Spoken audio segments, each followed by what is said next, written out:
Dilated people. Dilated people.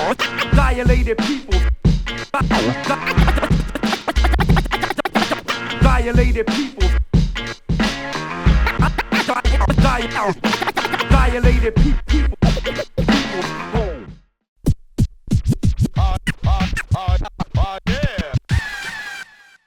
どうもこんにちは。スクラッチ美貌録のトマト祭りです。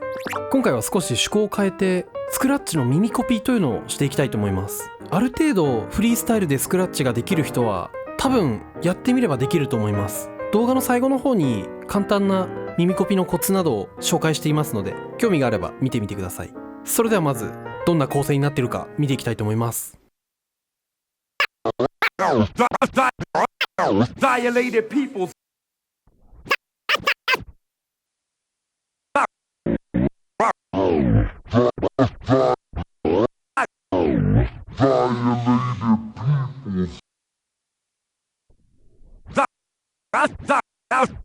はい、最初のパートのポイントは最初のこの入りのタッタタという感じに跳ねて入るのがポイントですね。あと途中のオリジナルフレアを入れるところなんですが、手をつけたままオリジナルフレアをやるより行きは手を離した方がそれっぽい雰囲気が出ます。最後のチャープ2回も1回目のチャープは跳ね気味にやる感じですね。Dilated people.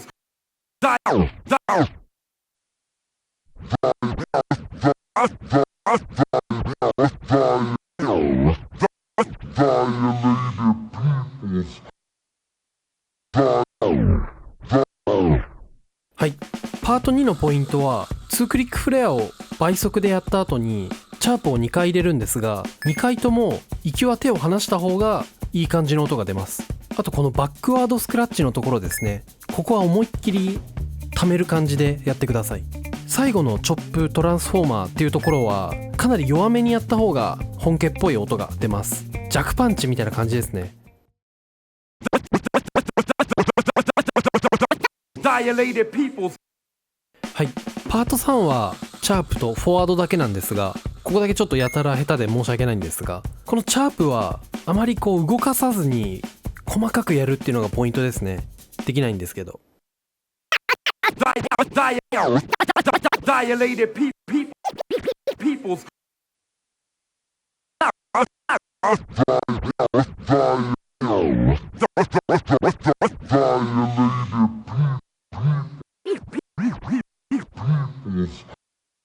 はい、最後のパートですね。ここもバックワードスクラッチのところもやはり溜めていただいてチャープに持っていくっていう感じですね。最後のチャープは弾きから入りますのでちょっと感覚がつかみにくいかもしれませんが、やってみてください。耳コピのコツその1、大体は初級編の技で構成されています。さっきの例で言うと2クリックフレアが入ってますが、使ってもそのぐらいですね。耳コピのコツその2、まずこんな感じのスクラッチを聞いたとします。はい、パッと聞いた時にまずアタック感がある音が多かったかそうでなかったかで大体の傾向がわかります。その上でアタック感はあったけど音の切れ目があまりなかったなってなると、最初のは多分ベイビースクラッチだなっていう風になります。逆にこうアタック感がない場合はワカワカっていう感じの音が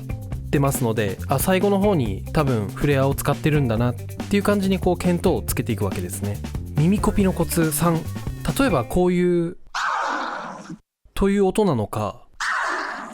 こういった高い音が出ているのか、この音程を聞くことによって手をつけてやっているのか、それともただ話してるだけなのかっていうのも大体わかります。耳コピのコツその4、フェーダーとの関係性を考える。フェーダーがオフの状態から無理やりチャープをやったりするっていうことはないので、この技の次にこの技はないだろうっていうのが出てくるんですね。そういったとこでもこう考えていくことができます。耳コピのコツその5、いくつ音が出ているのかっていうところをしっかり聞くっていうことですね。1クリックフレアなのか2クリックフレアなのか、あとはチャープを何回やってるのかとか、そういうところを聞いていくと多分この技だなっていう風に見当をつけることができると思います。はい、というような感じですね。完全にその人のスクラッチを真似するっていうのは結構手癖みたいなやつもあってなかなか難しいんですが、クラブプレイをする時とかにスクラッチネタをこうエディットして入れ込んでおくとちょっとかっこいいんじゃないかなって僕は思うんですね。というわけで今回はここまでにしたいと思います。ご視聴ありがとうございました。チャンネル登録評価もお待ちしております。それではまた。